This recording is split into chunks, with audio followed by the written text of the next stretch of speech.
I think I told Brother Abu will share, and certain things I read, and I that I'll share this and speak this. But when it came to a part where last night I said I was blank, I couldn't. I said I can't share anything of this because when I share something of my mind or something from that doesn't come to the heart, it is useless. और जब भाई आबू ने मुझसे कहा कि मैं परमेश्वर के वचन को बांटूं तो मैंने कुछ चीज़ों के बारे में सोच कर रखा था कि मैं इन चीज़ों को बांटने वाला हूं। पर कल रात में जब मैं सोच रहा था तो मैंने प्रभु से कहा कि मैं कुछ आगे नहीं बांट सकता, क्योंकि अगर मेरे मन से अपने दिमाग से मैं कुछ बांटूंगा तो वो किसी उपयोग का नहीं होगा। When we say we are a family, or we say we have a father, or saying, but when we sit together, or when God speaks to us, He speaks to us like a father to His children. और जब हम परमेश्वर के साथ बैठते हैं तो परमेश्वर हमसे ऐसे बात करता है जैसे एक पिता अपने बेटे के साथ बात करता हो। There is no hypocrisy there. उसमें कोई पाखंड नहीं होता, There is no greatness over there. उसमें कोई महानता नहीं होती। He'll speak to us to give us corrections. He'll speak to us that our lives may become better. वो हमसे बात करता है हमें सुधारने के लिए, वो हमसे इसलिए बात करता है ताकि हमारा जीवन बेहतर बन जाए। We can go to Him. We can ask about our things where we go wrong, where we have can corrections, and He responds to those corrections. और फिर हम उसके पास जाकर उससे कह सकते हैं कि प्रभु तू मुझे दिखा, तू मुझे सुधार कि कहाँ कहाँ मेरी गलतियाँ हैं, और वो हमें उन क्षेत्रों में सुधारेगा। You see Bible, not many, all the verses you'll see it's God coming and responding to us. Means sometimes He's after us. You do this, and your life will change. और बाइबल के सारे वचनों में हम देखते हैं कि परमेश्वर हमें हमारे प्रति प्रतिक्रिया देता है। कभी कभी वो हमारे मानो पीछे पड़ता है कि तुम ये करो तो तुम्हारा जीवन बदलेगा। Like you see a lot of in the Old Testament also when God speaks to the prophets, you'll see sometimes you'll see like what God is saying, and He's angry, and I'll do this and I'll do that. But all that anger and everything it's out of love. It's not about doing certain things, but it's all out of love. और पुराने नियम में कई बार हम देखते हैं जब परमेश्वर अलग अलग भविष्यद्वक्ताओं से बात करता था और उसका गुस्सा हमें उसमें दिखता है कि वो कहता है कि अब मैं ये करूंगा, इन लोगों के साथ वो करूंगा, पर उसका जो प्रेम है, उसका जो गुस्सा भी है उस प्रेम की वजह से है। I was reading this part in Hosea. और मैं होशे की पुस्तक में पढ़ रहा था। Hosea, we start, it's Hosea, actually of Israel. It was, that time it became into two parts. One was Judah and the other was Israel. और होशे के समय में इसराइल का देश जो था वो दो हिस्सों में बट गया, एक इसराइल था और एक यहूदा था। And Judah was they to respond to God, but Israel they went away from God. और यहूदा जो है वो परमेश्वर के प्रति तब भी प्रतिक्रिया देता था, पर इसराइल परमेश्वर से बहुत दूर हो गया था। It was there was hypocrisy, there was lying, they used to worship idols. Lot of things that happened which God didn't like. उनके अंदर पाखंड था, वे झूठ कहते थे और मूर्ति पूजा करते थे। कई चीजें वो ऐसे करते थे जो परमेश्वर पसंद नहीं करता था। And here God tells Hosea, you go and marry a prostitute. और फिर इस परिस्थिति में परमेश्वर होशे से कहता है जाकर एक वेश्या से तुम विवाह करो। So I was thinking, why first you said he's a prophet, he is like a son of God, and God says you go and marry a prostitute.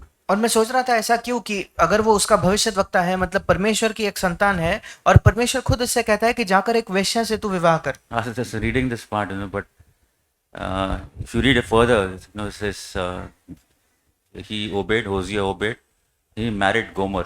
और उस अध्याय को जब मैं पढ़ रहा था, होशे की पुस्तक उसका पहला अध्याय, फिर हम देखते हैं कि उसने जाकर उस स्त्री से विवाह किया। First he got a son. सबसे पहले उसे एक पुत्र हुआ। That was, you can see it was his, but later he had a daughter and a son later on. But nobody knows who the father was. और उसके बाद उसे एक बेटा और एक बेटी और हुए, पर कोई नहीं जानता कि उनका पिता कौन था। The first, when son was born, God told him to name it Jezreel. और जब पहला पुत्र उसे हुआ तो परमेश्वर ने उसे कहा कि उसका नाम यिज्रेल रखना। Jezreel was because he wanted to take revenge on Jehu. और यिज्रेल नाम इसलिए था क्योंकि वो येहू राजा पर उसका बदला लेना चाहता था। Jehu had done something wrong. When God had told something, he had done something wrong, and he had massacred people, and God wanted to take revenge on Jehu. So he named Jezreel. और येहू ने कई लोगों की हत्या की थी और परमेश्वर उसका न्याय करना चाहता था, इसलिए होशे को कहा कि उसके पहले बेटे का नाम यिज्रेल रखे। And he says, you go to verse 1 better.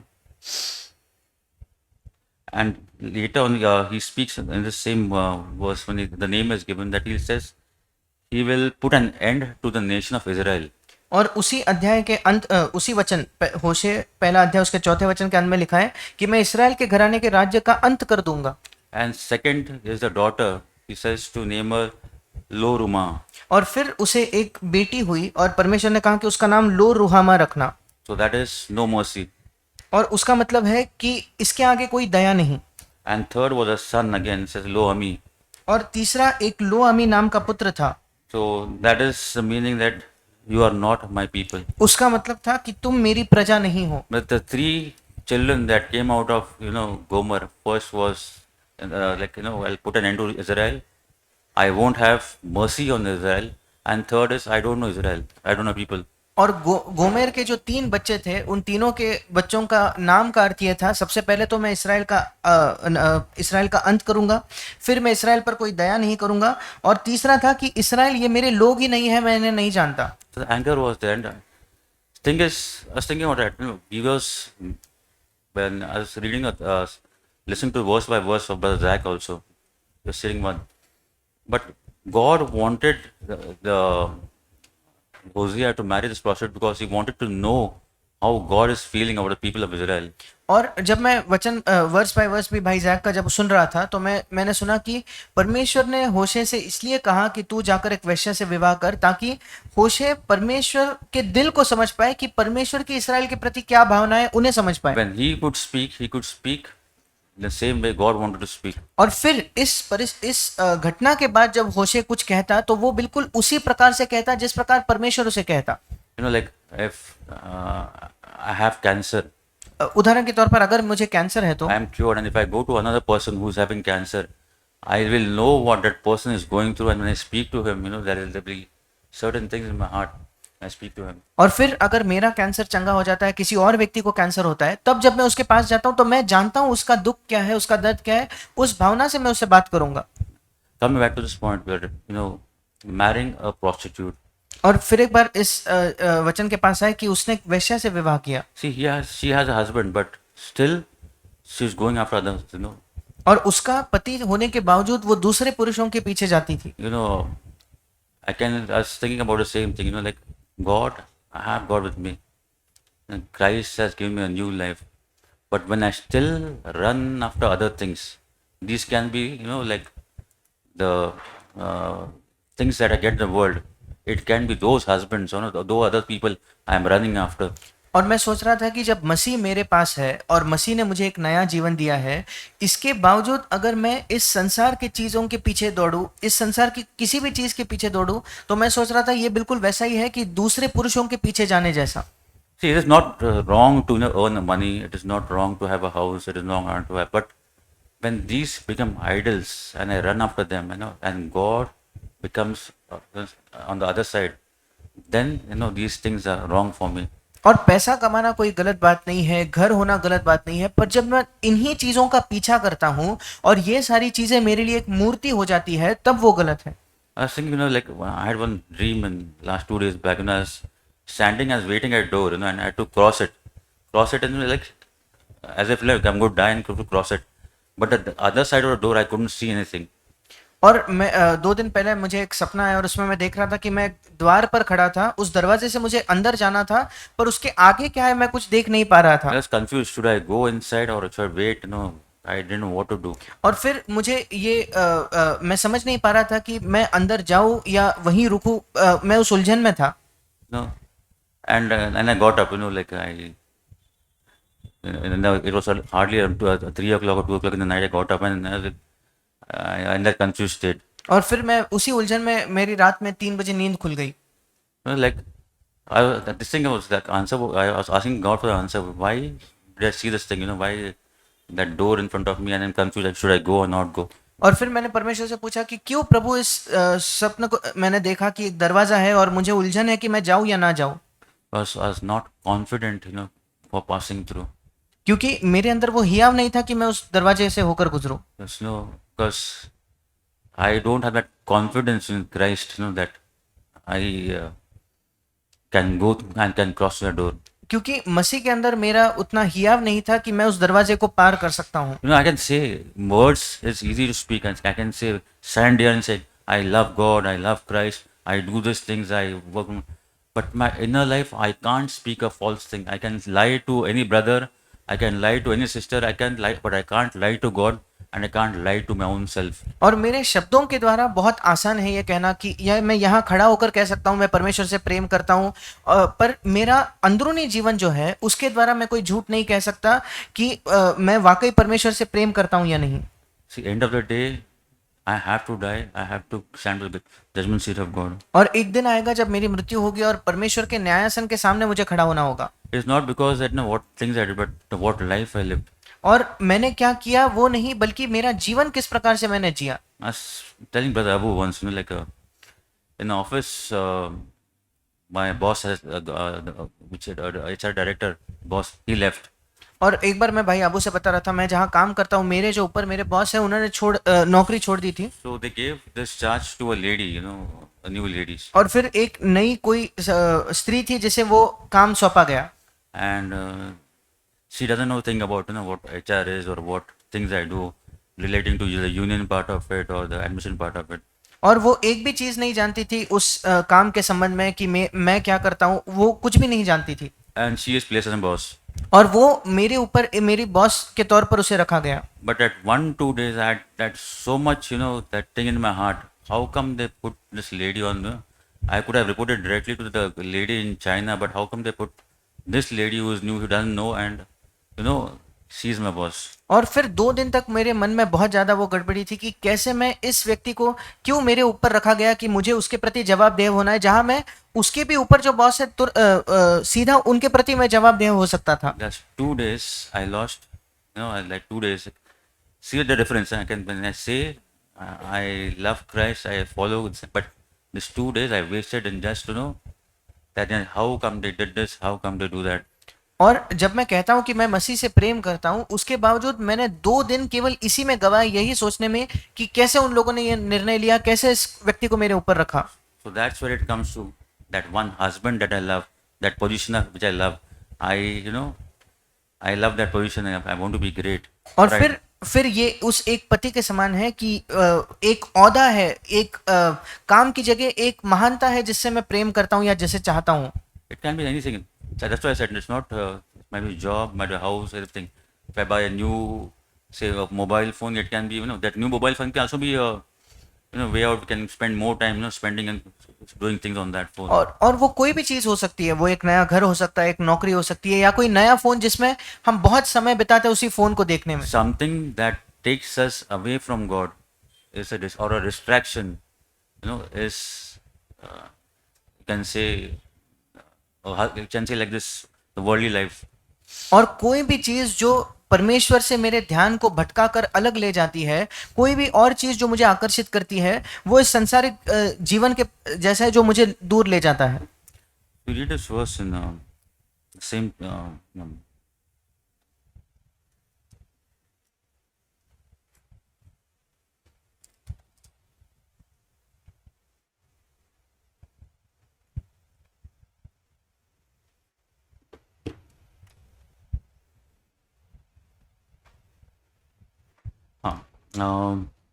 Hosea chapter 2 होशे की पुस्तक उसका 2 अध्याय and verse 7. और उसका 7वां वचन। It says, well, she'll run after her lovers, but she will not be able to catch up with them. और वो अपने यारों के पीछे चलने से भी उन्हें न पाएगी। She will look for her lovers, but she will not be able to find them. और उन्हें ढूंढने से भी न पाएगी। Then she'll say, I will go back to my husband. Life was better for me when I was with him. Life was better than it is now. तब वो कहेगी, मैं अपने पहले पति के पास लौट जाऊंगी क्योंकि मेरी पहली दशा इस समय की दशा से अच्छी थी। Like running after things, but end of the day, come to the place, see that, life with God was better. और चीजों के पीछे दौड़ते रहना, पर उस दिन के अंत में हम समझते हैं कि नहीं, परमेश्वर के साथ बिताया हुआ जीवन बेहतर था। If you go read this in the part of chapter 2 also, you'll see that God is coming. He's saying certain things that you don't return. I'll do this, I'll do that, I'll remove the wine. But end of the time, when you come to this verse in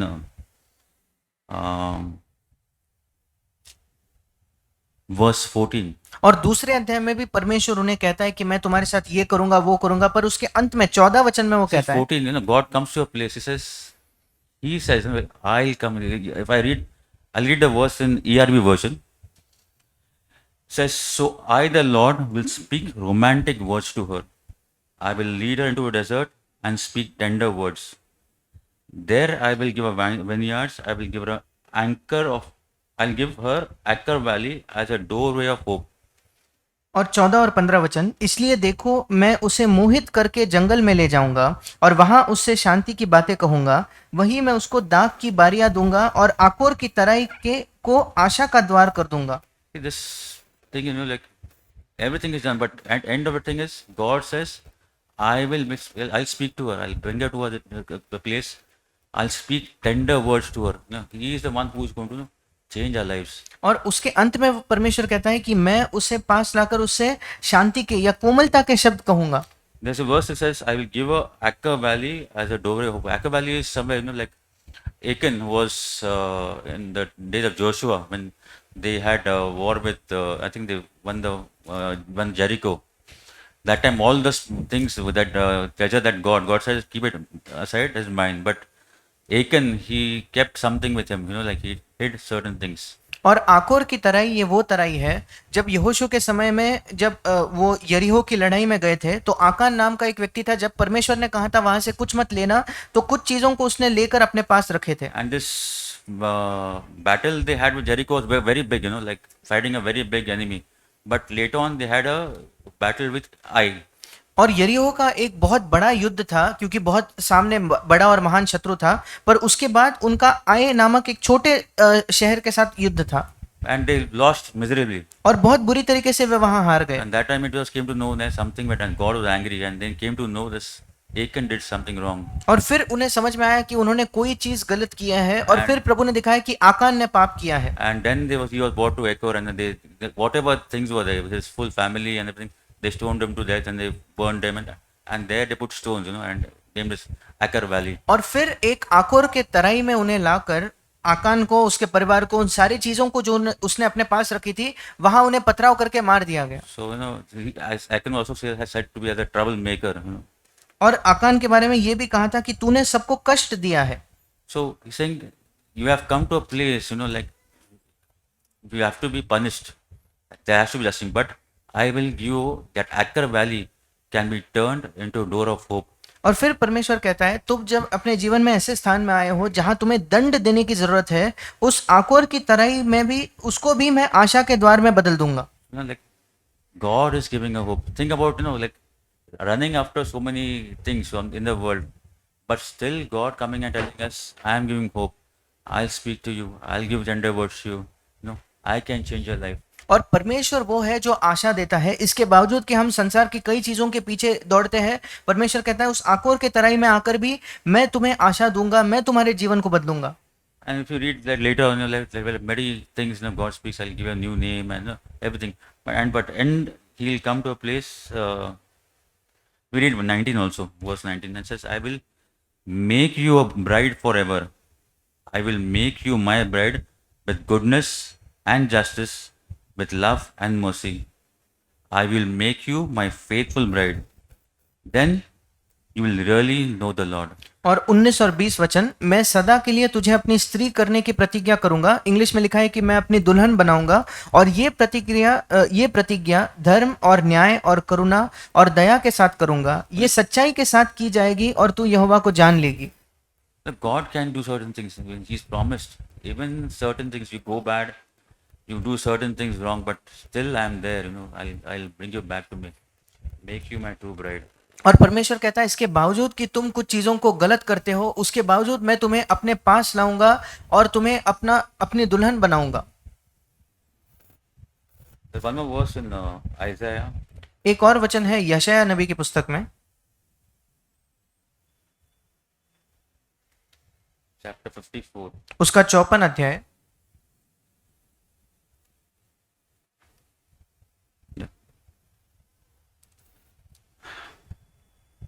And verse 5. उसका 5वां वचन. It says about the husband, like it says that your real husband is the one who made you. और वहां लिखा है कि तुम्हारा जो वास्तविक पति वो तुम्हारा कर्ता या तुम्हारा निर्माण करने वाला है. His name is the Lord all powerful. उसका नाम सेनाओं का यहोवा है The Holy One of Israel is their protector. और इसराइल का पवित्र तेरा छुड़ाने वाला है And He is the God of all the earth. और वो सारी पृथ्वी का भी परमेश्वर कहलाएगा। You know, God, He is our maker. परमेश्वर हमारा निर्माण करने वाला He है, has made us for a purpose. उसने एक उद्देश्य के लिए हमें बनाया है। God doesn't make anything just for the sake of it, but yes, everything has a purpose. Our life has a purpose.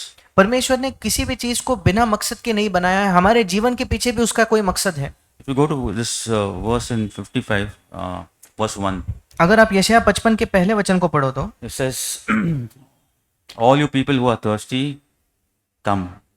Here is the water for you to drink. Don't worry if you have no money. Come, eat and drink until you are full. You don't need money. The milk and wine are free.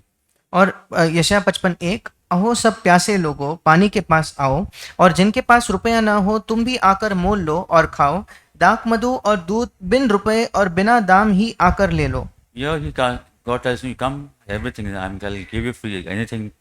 You come, you drink water, whatever. There's no money. Everything that life I'm giving is free. और परमेश्वर कहता है तुम आओ और पियो, तुम जो कुछ चाहोगे वो जीवन जो मैं देता हूँ वो मुफ्त में मैं दे रहा हूँ। Then comes the question, after he offers this, he says, why do you waste your money on something that is not real food? और फिर परमेश्वर कहता है जिस चीज पर तुम रुपया लगाते हो वो वाकई कोई खाने की या भोजन वस्तु नहीं है। Why should you work for something that really doesn't satisfy you? क्यों तुम किसी ऐसे चीज के पीछे जाते हो जिससे तुम तृप्त नहीं होते या संतुष्ट नहीं होते। So hearing the verse, God has called us for a purpose. We see, everything He has given, a life He has given us free. But how do I live my life? परमेश्वर ने एक उद्देश्य के साथ मुझे बुलाया है, सब चीजें मुफ्त में मुझे दी है, फिर मैं अपने जीवन को कैसे जीता हूँ? What do I run for? किस चीज के पीछे मैं दौड़ता हूँ? It's nothing but in the morning when I start my day and when evening come back, I just sit and I think about certain things, what I did a full day. सुबह जब मैं दिन को शुरू करता हूँ और शाम को वापस लौटता हूँ, जब मैं सोचता हूँ कि दिन भर मैंने क्या किया, Then I'll see, I was running after certain things which were not really, not needed. और फिर मैं देखता हूँ कि मैं ऐसे कई चीजों के पीछे भाग रहा था जिसकी वाकई में कोई आवश्यकता नहीं थी। Like one reason was, being doing something in the office, like people praise you, एक कारण यह हो सकता है कि ऑफिस में कुछ ऐसी चीजें करना कि लोग आपकी तारीफ or करें, do something, like unnecessary thing. But God has, when I have to seek that purpose that God has made me. Once I have that purpose in my life, then I won't be spending, that time on that unnecessary things. या कुछ ऐसी व्यर्थ चीजों के पीछे जाना जो जरूरी नहीं है, पर जब मैं परमेश्वर के उद्देश्य को देखूंगा कि मेरे जीवन के लिए उसका क्या उद्देश्य है, क्या मकसद है, तब मैं इन व्यर्थ की चीजों के पीछे नहीं दौड़ूंगा। God, when He says to judge myself, judging is not, like thinking about one thing, but judging is to, see that full day which I lived. Did I live it rightly or wrongly? और जब परमेश्वर कहता है कि अपने आप का न्याय करो, उसका मतलब है कि प्रतिदिन मैं अपने आप को जांचूं कि क्या मैंने सही तरीके से उस जीवन को जिया या गलत तरीके से। If I have done something wrong, repent at the same time. अगर मैंने कुछ गलत किया है तो उसी समय मैं मन फिराऊं। There is no today, no tomorrow. ये नहीं कि आज को या मैं कल तक उसे टाल दूं। Because God says today is the day of salvation, not tomorrow is not the day of salvation. Today is the day of salvation, right now. क्योंकि परमेश्वर कहता है उद्धार का दिन आज है, अब कल नहीं। If you read that same verse, verse 2 down says, listen closely to me and you will eat what is good. और उसी वचन में नीचे लिखा है कि अगर कान लगाओ और ध्यान से सुनो तो जो अच्छा है उसे खाओगे। You will enjoy the food that satisfies the soul. उन चीजों को तुम खा पाओगे जो तुम्हारे प्राण को संतुष्ट करते हैं। It doesn't say about food that, like I eat and my stomach is full and I'm happy, and after some time again feel hungry. But here it says, if I listen to you, He'll give me that food that will satisfy my soul. I won't be hungry again. और ये हमारे भोजन की तरह नहीं है जिसको अब हम भोजन करते हैं, हमारा पेट भर जाता है, फिर कुछ समय बाद हम वापस भूखे होंगे। यहाँ लिखा है उस भोजन को अगर हम खाएंगे परमेश्वर की ओर मन लगाकर तो हम उससे संतुष्ट रहेंगे। So second, all these things, like when God speaks, He speaks because He loves us. ये सारी चीजें जब परमेश्वर हमसे कहता है वो इसलिए कहता है क्योंकि वो हमसे प्रेम करता है। It depends on, like how I spend time with Him, how I read those verses, and I meditate on the verses. ये इस पर निर्भर है कि कैसे मैं उसके साथ समय बिताता हूँ, इन वचनों को पढ़कर उस पर मनन करता हूँ। Earlier I used to read those verses and spend time, and then later on, for the sake, like my time is 15 minutes or 1 hour I spend for for my praying or reading, and then my time is over and I'm out. और शुरुआत में मेरे साथ ऐसा होता था कि मैं अपने बाइबल को पढ़कर मैं समय को देखता था। अगर मैंने 15 मिनट तय किया है या 1 घंटा तय किया है, मेरा प्रार्थना करने का समय पूरा हो गया, बाइबल पढ़ने का समय पूरा हो गया, फिर मैं वहाँ से चले जाता था। God is not come here to tell me, like, please give me a 1 hour, but He is come that I love you and you. I want that total day of yours, that total life that you are living. I want it to be spent with you. और परमेश्वर इसलिए नहीं आता और ये नहीं कहता कि सुनो मुझे तुम्हारे दिन का 1 घंटा या पहला 1 घंटा तुम दे दो, बल्कि परमेश्वर चाहता है कि पूरा दिन, मेरा पूरा जीवन मैं उसे दे दूं। No, you read this 3 chapters, Isaiah 44, 54, 55, and 56. अग- They are really good chapters in the Bible. अगर 3 अध्याय को आप पढ़ सको तो यशायाह 54, 55 और 56 ये बहुत अच्छे अध्याय है बाइबल के। Even you'll read this verses in where God speaks. If you verse 8, the Lord says, "My thoughts are not your thoughts. Your ways are not mine." So you read all these verses. These verses, God speaks, and when we really incline our ears to listen to Him, He'll speak it to our hearts. और यशायाह 55:8 में जैसे प्रभु कहता है, क्योंकि यहोवा कहता है मेरे विचार और तुम्हारे विचार एक समान नहीं है, न तुम्हारी गति और मेरी गति एक सी है। जब हम वाकई अपने कान को लगाएंगे परमेश्वर की वचनों को समझने में, तो वो हमारे हृदय से बात करेगा। One thing I learned, never to read the Bible to teach somebody. और एक चीज मैंने सीखी है कि मुझे कभी भी बाइबल इसलिए नहीं पढ़ना है कि मैं और किसी को कुछ सिखाऊं। It is to teach myself the way of living God.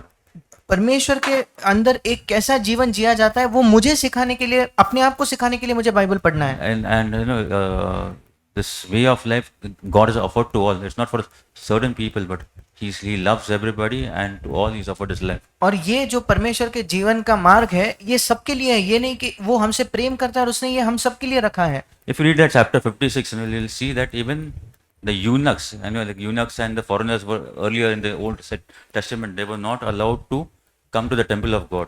और अगर आप 56 अध्याय को पढ़ोगे तो जो खोजे होते थे और जो परदेशी थे, पुराने नियम में उन्हें परमेश्वर के मंदिर में आने की अनुमति नहीं थी। They were in the outer courts of the world. वे हमेशा केवल बाहरी आंगन में ही हो सकते थे। But we read this chapter where God says, if you love me, one minute, I'll read this verses.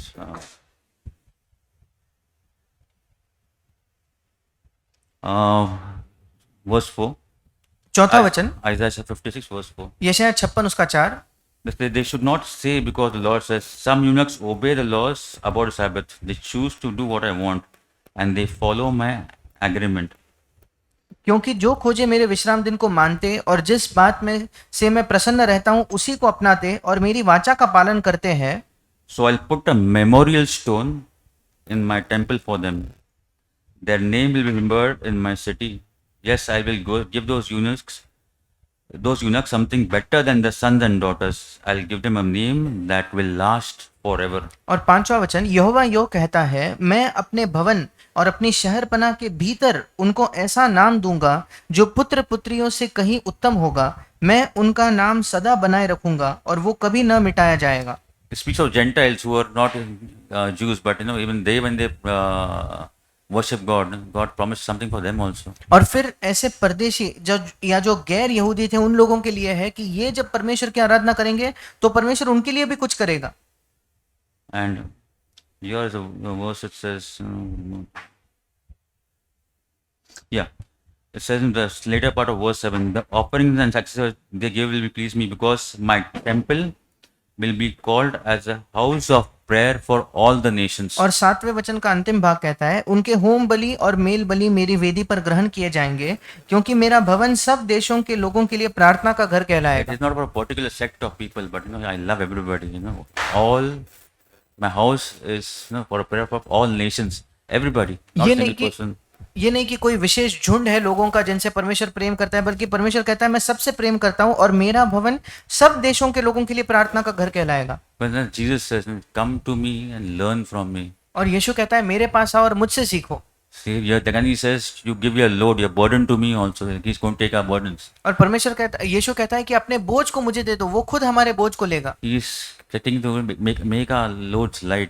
और वो हमारे बोझ को हल्का करना चाहता है। Why? Because God has has loved us, and He gave Jesus for us, that that He'll die for our sins. क्योंकि वो हमसे प्रेम करता है और उसने यीशु मसीह को दिया कि वो हमारे पापों के लिए मरे। Whatever things we have done and said, He has taken those sins away from us. जो भी हमने किया है, जो भी हमने बोला है, उन सब पापों को उसने हमसे दूर किया है। But thanking God in a prayer or speaking in a word, like when I speak normally, is different. But when that words of thankfulness come from the heart is different.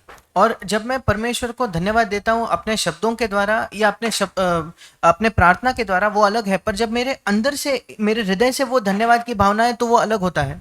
God looks after our hearts, not for our mouths or what is in our mind, but no, He looks into our hearts. परमेश्वर हमारे हृदयों को देख रहा है, ना कि हमारे शब्दों के द्वारा हम क्या कह रहे He हैं। wants to see what is there in my heart. That Santosh's heart today is not about other things. वो देखना चाहता है कि आज संतोष के हृदय में क्या है। वो दूसरे चीजों पे दिलचस्पी नहीं रखता।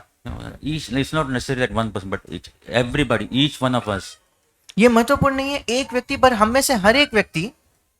Really pray God has given us that heart, and we really our ears may be inclined to Him, our eyes may be unto Him, and our hearts may be closer to Him. और हम प्रार्थना करें कि हमारे कान उसकी ओर लगे हो, हमारी आंखें उस पर लगे हो और हमारे हृदय उसके और नजदीक आ जाए। God will help us. परमेश्वर हमारी सहायता करे।